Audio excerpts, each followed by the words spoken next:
recibido un equipamiento de tan alta calidad en un proceso de pandemia que ha complejizado todos los procesos de trabajo, y al adquirir estos equipos nos ha dado la posibilidad de poder trabajar y garantizar con más eficiencia los trabajos a partir de la calidad y la garantía de trabajo que tienen esos equipos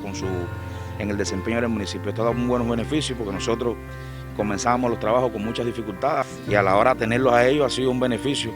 muy grande para el municipio, y se nota en la limpieza diaria que se ejecuta en el municipio.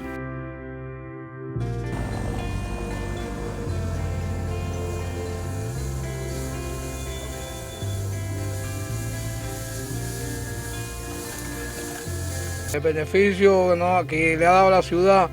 es que llegó en plena pandemia y humaniza bastante el trabajo.